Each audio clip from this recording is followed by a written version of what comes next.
El mes de noviembre que acaba de terminar estuvo marcado por una avalancha de hechos violentos. En cuestión de 2 semanas, la opinión pública se vio sacudida por 2 casos de abuso y asesinato infantil. El de Valentina Walter, de 9 años, que apareció muerta en una cantera del barrio La Pedrera de Rivera, y el de Brisa González, de 12, cuyo cuerpo fue encontrado en el balneario Las Vegas. En medio de la conmoción, el sábado 27, un hombre mató a su expareja y a su hija antes de suicidarse en un nuevo caso de violencia de género.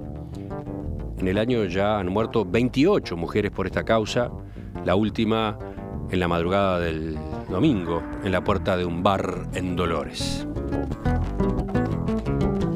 En total, en noviembre se registraron 30 homicidios en 30 días, 58% más que en el mismo mes del año 2016. ¿Cómo se está analizando en el gobierno esta coyuntura? Bueno, ahí empieza la entrevista que vamos a tener a partir de este momento con el ministro del Interior, Eduardo Bonomi. Ministro, buen día, gracias por acompañarnos. Buen día, es un gusto. Yo decía recién el dato, en noviembre hubo un homicidio por día. Y eso implicó un salto gigante con respecto al mismo mes del año pasado, un salto de 58%. ¿Cómo lo examina? ¿A qué atribuye esta situación? Sí, el año pasado hubo 17, este año hubo 30. Creo que es un poco menos, de 58, pero igual es un salto muy grande. No, nosotros acá no lo estamos viendo. Es importante, como usted decía, la cantidad de homicidios que están vinculados al entorno, y después hay muchos homicidios que están vinculados también a conflictos entre delincuentes. Pero hasta ahora el Ministerio venía destacando justamente la caída en esta materia, sí, ¿no? Si sí, consideramos las cifras del primer semestre, que creo que fueron las últimas que se dieron globalmente, cuando se hacía la comparación, teníamos primer semestre de 2017, 130 homicidios contra 140 del mismo periodo del año pasado. Había una caída de 7%, ¿no? Sí, nosotros tenemos como lo hicimos con las rapiñas, la línea de base la establecimos en 2015 y con respecto a 2015 llegamos a bajar 17%. Ahora tenemos una baja con respecto al 2015, pero tenemos una alza, pequeña pero alza, con respecto al 2016. Y se produce... Sí, a ver, justamente, tomando como base primer semestre, solo primer semestre de 2015, en aquel año había habido 155 homicidios, en el 2016 140, y en el 2017 venía habiendo 130, ¿no? 155, 140, 130. Sí, pero nosotros lo llevamos más actualizado, lo llevamos... con la rapiña no, con la rapiña tenemos un desfasaje de 10 días, pero con los homicidios, los lunes, yo tengo un lunes de noche, no lo tengo todavía, un informe con respecto a lo que pasó el domingo anterior, ayer. Y llegamos al 17%, no en el semestre, sino en, pongamos, 9 meses, de los 9 meses de este año. Y luego 17% de baja con respecto al 2015, pero que implicaba una baja cercana al 9, al 10 con respecto al año pasado. Y luego en el último mes, no el anterior, en octubre y septiembre, hubo una caída de la baja, o sea, no fue tan pronunciada la baja, y este mes, estos 13 de más, con respecto al año pasado, ¿Qué es lo que ocurrió? ¿Cómo analiza usted una crisis como esta? No, yo antes iba a decir que uno se maneja, porque tiene que hacerlo desde el punto de vista estadístico, y la estadística es muy fría porque maneja números. Pero más allá de los números, usted mencionó 3 casos que son mucho más fuertes que los números que significa. Lo de Valentina en Rivera, lo de Brisa en Montevideo, y el fin de semana siguiente también en Montevideo fue durísimo, porque además son los que se producen en un entorno difícil de controlar. El de Valentina no fue en el entorno familiar prácticamente, pero fue con un vecino La policía sospechó de él inmediatamente sospechó de él, pidió que se lo detuviera, no se autorizó la detención porque no estaba nada claro, se autorizó 2 o 3 días después y efectivamente fue el que confirmó dónde estaba el cuerpo. Ojo que esto no hubiera evitado la cosa. Si lo hubieran detenido cuando la policía lo dijo, no lo hubiera evitado porque fue inmediato. Pero usted dice que había antecedentes. ¿Había antecedentes de relación entre ese vecino y la niña? Sí, ¿De eso se habló? ¿Ha quedado completamente comprobado eso? Sí, quedó comprobado. Además el hombre tenía un comportamiento raro que los propios vecinos lo veían. La policía pide la detención para interrogarlo, no se autoriza. Eso ya después de la desaparición de Valentín. Fue inmediatamente, pero insisto que no lo hubiera evitado porque la muerte se produjo inmediatamente de la desaparición. Y esto fue un poquito después, así que no lo hubiera evitado. No, pero mi pregunta es si efectivamente ya había existido ese vínculo entre ese vecino y la niña. Sí. ¿El entorno conocía eso? Sí, el entorno conocía eso. Ahí faltaron alarmas, denuncias. Lo que pasa es que no era vínculos que tuvieran que ver con algo problemático, eran vínculos de vecindad. No, bueno. Entonces. No, pero yo me refería si se había comprobado que había existido algún tipo de relación de abuso. No, de abuso no. Comprobado relación de abuso no, vínculos cercanos. Entonces, no se puede decir que hubiera habido falta de control, no, más allá si lo hubo o no lo hubo, pero los vínculos eran de vecindad. ¿Y en el caso de Brisa, usted qué iba a decir? No, yo decía que en el caso de Brisa, la policía prácticamente tiene confirmado que ella tuvo un vínculo anterior, que viajó en taxi, el hombre la llevó en taxi desde la parada hasta la escuela. Y la duda es si ya existía un vínculo que se cree que existía a través de un juego que llevó a que a través del juego tuviera derecho a conocer a la persona. Y bueno, la duda está si la conoció a partir de ese viaje en taxi y luego un lunes en el que no es que hubiera perdido el ómnibus, sino que estaba establecido ese contacto. O sea, Brisa no perdió el ómnibus, lo dejó pasar, digamos, porque ya tenía pactado ese encuentro con este hombre. Sí, esa es la fuerte sospecha, como esto está todavía en trámite judicial, pero esa es la fuerte sospecha. Y la madre, con buen tino, ella detectó algo y le sacó el teléfono, pero bueno. En los días previos la madre se había dado cuenta de que la participación en esa red de su hija era peligrosa. Sí, yo no sé qué es lo que se dio cuenta. Se dio cuenta de que algo no... y le sacó el teléfono, pero estaba atenta y no fue suficiente. Pero la madre algo vio. Y bueno, después de eso, en los dos casos ahí, sobre todo en este, hubo una fuertísima investigación policial, que llega tarde porque se produjo inmediatamente.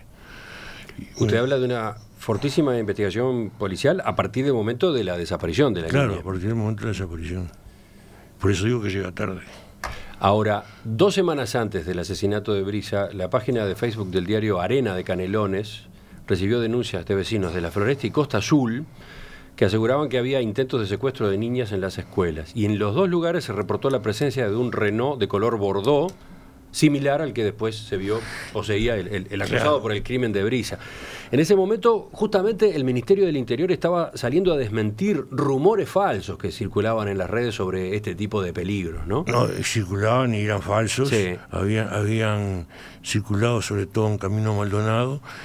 Y este caso, el del diario Arena de Canelones, no terminó teniendo, o no terminaba teniendo conexión con lo que después le pasa a Brisa González. Sí, pero en algunos casos decían un Renault, en otros casos decían un auto rojo, y eso eso es lo que yo decía, que no contribuye.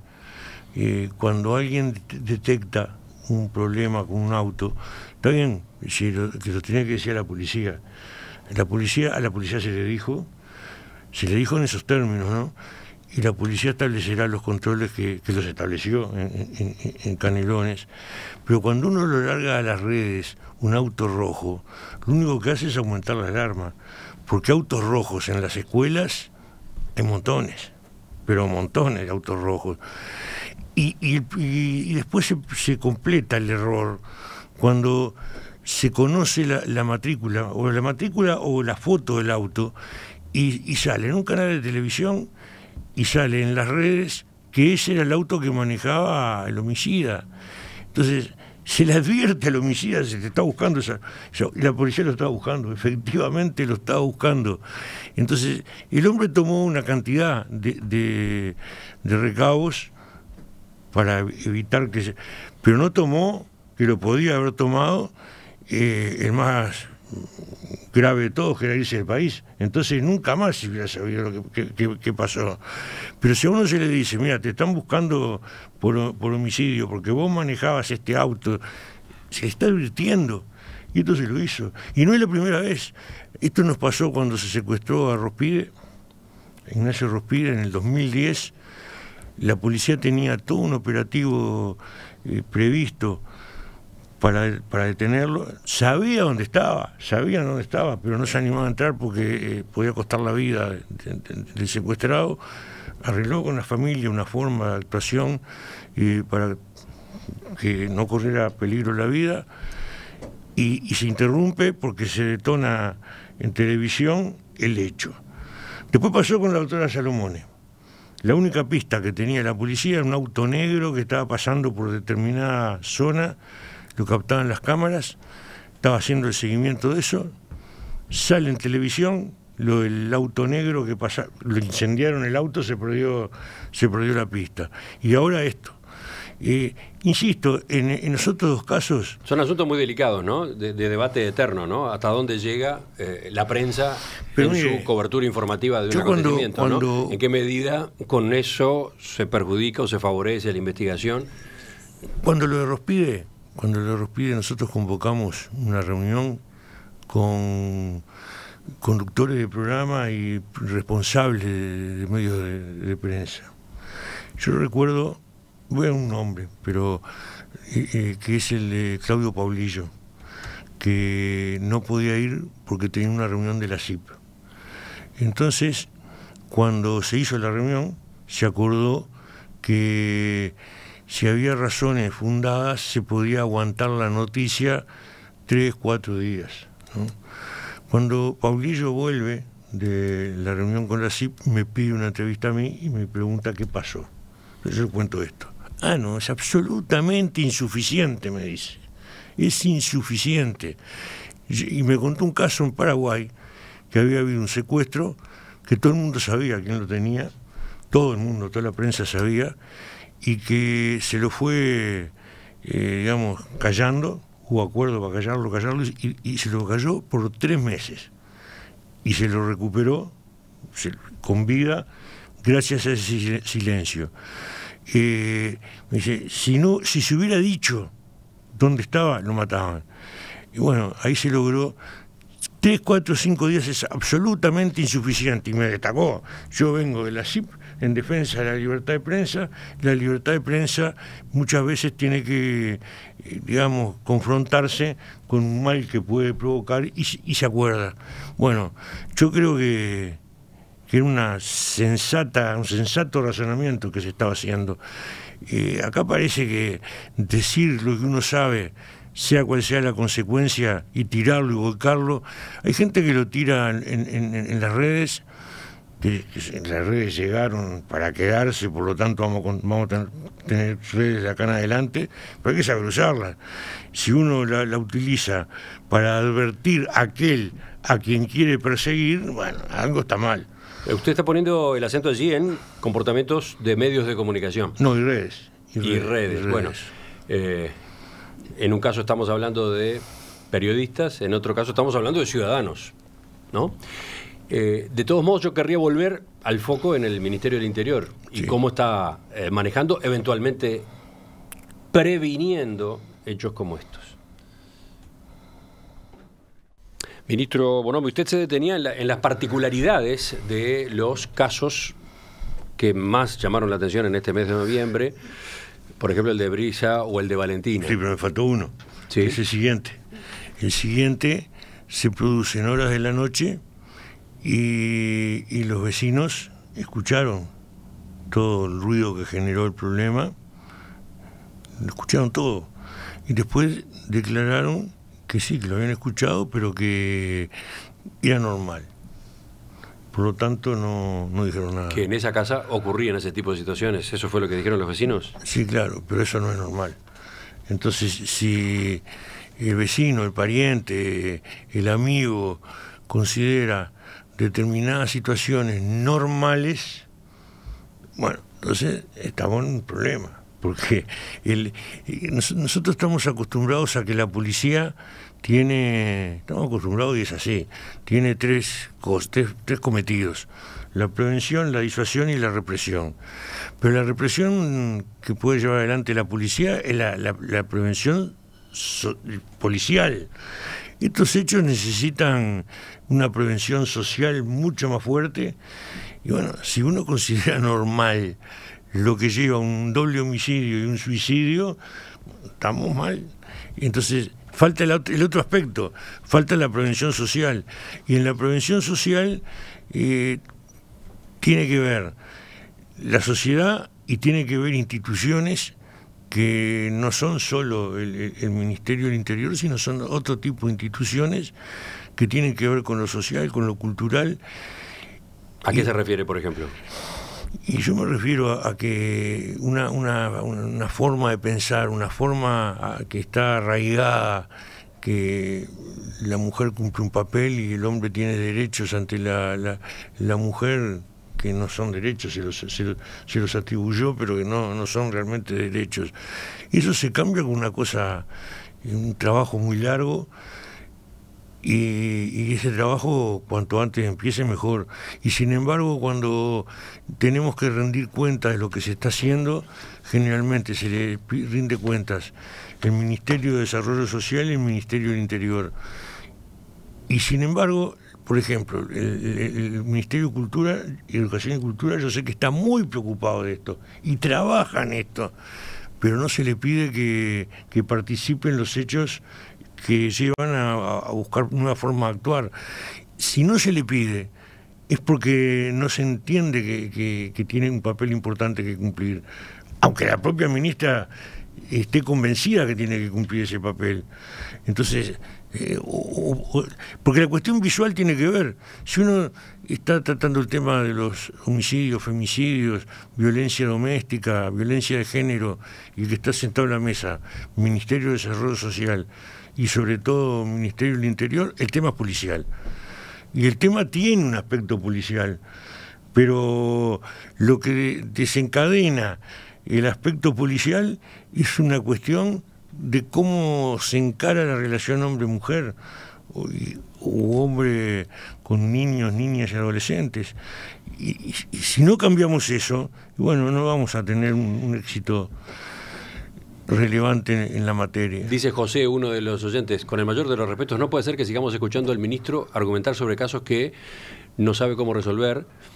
Es responsabilidad del Ministerio. ¿Cómo responde a propósito de la responsabilidad del Ministerio en cuanto a la prevención? Usted ya estaba aclarando que en algunos de estos casos hay otras instituciones y hay otros entornos que tienen un papel a jugar a los efectos de la prevención.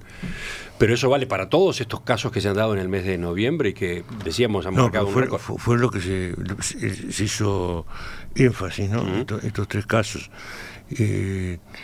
Los otros casos tienen que ver con otra cosa. Estábamos hablando del aumento, pero el aumento está dado por este tipo de delito y fundamentalmente por el enfrentamiento de delincuentes. Y ahí hay otro componente completamente diferente a este. Yo creí que se había centrado en esto. No, estos eran los que más llamaban la atención, pero después está el número global del mes de noviembre, que decíamos marca un aumento muy fuerte con respecto al mismo mes del año pasado, ¿no? Sí, y justamente decía dónde estaba, porque estos 3 hechos son 4 homicidios, uno nuevo, quinto, y después una gran componente de enfrentamiento entre delincuentes. Y esto es lo que ha venido sucediendo. El aumento se produce con respecto al año pasado y está dado por ahí. Y después hay otro componente, pero ese también lo hemos hablado, que es que no necesariamente tiene que ver con homicidios, pero tiene que ver con violencia, que es el que se produce en algunas zonas de Montevideo. Marconi, Casavalle, hay un componente de violencia buscado, provocado, y bueno, y la reacción policial que se tiene que dar ahí, esa la estamos estudiando. Yo no voy a hablar en la... ¿Podría explicar mejor eso de la violencia buscada? No entendí. Y hubo una denuncia de secuestro que fue hecha por una señora de uno de esos barrios, que llevó a sus 2 hijas a una policlínica y se llevó a la niña más chica, dejó a la más grande en la policlínica, salió afuera, hizo la denuncia que se la quisieron secuestrar, que bajó un hombre, un auto rojo, se la sacó de las manos, se la sacó y se la llevó. Y con esa denuncia, inmediatamente, todo simultáneo, ahí cuelga la foto de la hija en las redes, con esas 3 cosas juntas empiezan a quemar gomas en el barrio Marconi. Y resulta que el médico, el director de la policlínica, se entera que la niña estaba secuestrada y estaba en la policlínica. Entonces va a buscar a la policía y le dice que está en la policlínica, que no está secuestrada para nada. La mujer cambia la declaración, que le dijeron los vecinos que cuando salió de la policlínica un auto rojo se la llevó.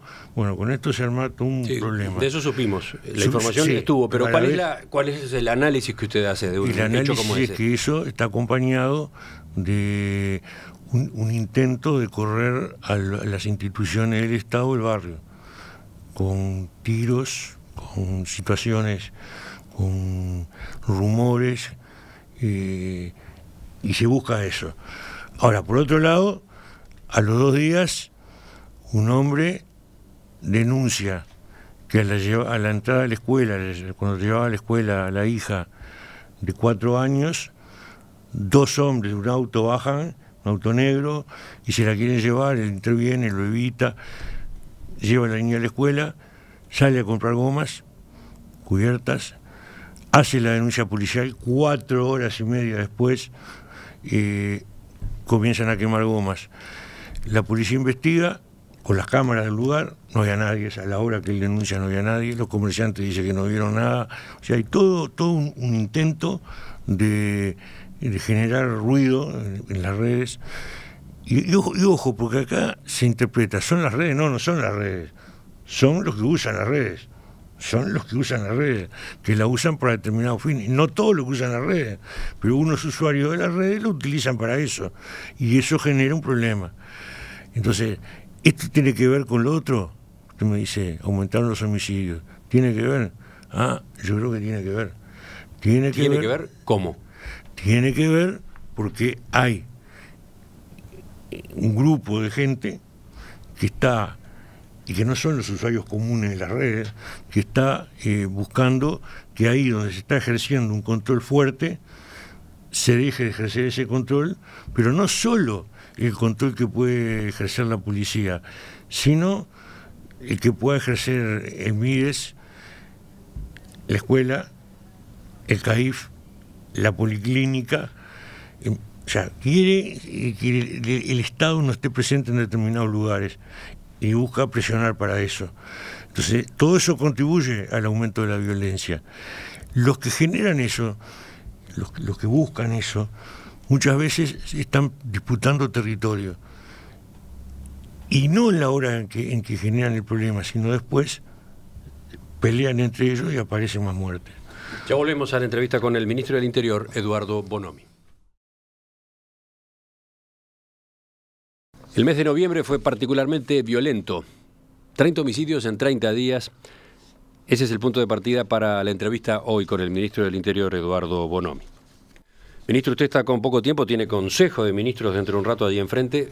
¿Qué decía? ¿Faltó algo de lo anterior? No, decía que este mismo año y otros años ha habido meses de 30 homicidios, pero enero. Y enero, no sé por qué, pero es un mes de altos homicidios. Sí, a eso estábamos, entre comillas, acostumbrados. Por eso llamó la atención lo de noviembre. Que no es un mes de altos homicidios.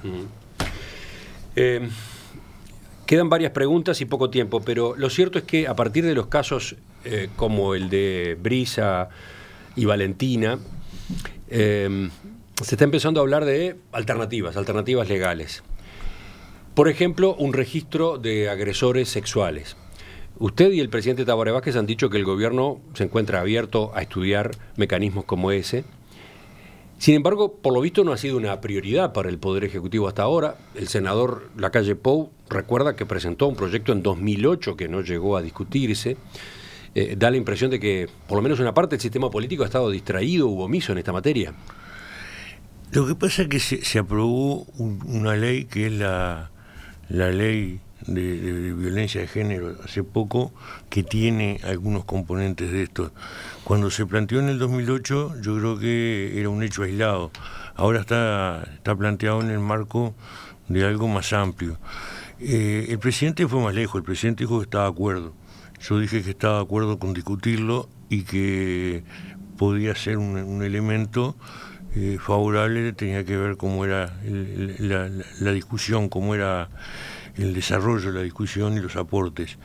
En el 2008 no fue planteado, sí, en ese marco. Nosotros se lo planteó en aquel momento y en otras ocasiones, como que se insistió y sin embargo el proyecto quedó ahí. Sí, yo estaba en el Ministerio de Trabajo en el 2008, no lo recuerdo como tema que yo estaba participando en ese tema, en eso. Acá hubo varios planteos. Estuvo el de la pena de muerte, estuvo el de la cadena perpetua, que yo lo descarto totalmente, y estuvo el del registro. El del registro y además el del seguimiento, partiendo de la base de lo que dicen varios especialistas, que hay casos en que no se recupera. Entonces, si alguien sabe que no se recupera, ¿qué es lo que se hace con esa persona? A mí me lo plantearon cuando se le dio la libertad a Pablo Goncalves. Me dicen, ¿el Ministerio del Interior lo está siguiendo? No, por supuesto que no, porque el Ministerio del Interior lo puede hacer si se lo indican los jueces, si no, no puede. Y los jueces lo pueden hacer si hay algo que disponga. Y ahí sí que hay un problema, porque es alguien que los especialistas dicen no va a cambiar, cumplió la pena, que se hace. Entonces, nosotros tenemos una oficina, que es la Oficina de Seguimiento de la Libertad Asistida, el OSLA, que es precisamente para eso. Pero tiene que haber una resolución legislativa que lleve a que la justicia encare el tema. Si no tiene aval para hacerlo, tampoco la justicia lo puede hacer. Usted mencionaba recién el caso extremo, probablemente, de Pablo Goncalves. Ahora, el asesino de Brisa González había estado procesado por acoso sexual a menores. Parece quedar en evidencia que no recibió un tratamiento, por lo menos un tratamiento efectivo, mientras estuvo recluido. Sí, tampoco estuvo tanto tiempo recluido. Y lo efectivo, insisto, hay quienes dicen que no cambia. Entonces, no sé cuál es el tratamiento. ¿Quién se hace cargo de la falla en ese caso? En el hecho de que esta persona haya salido poco tiempo después, como usted dice, no haya pasado demasiado tiempo en la cárcel y además sin trabajo de rehabilitación. No, trabajo de rehabilitación debe haber habido. El problema es si es realmente efectivo ese trabajo de rehabilitación. Y yo, usted sabe que yo no soy de los que cree que aumento de pena ninguna. No creo eso.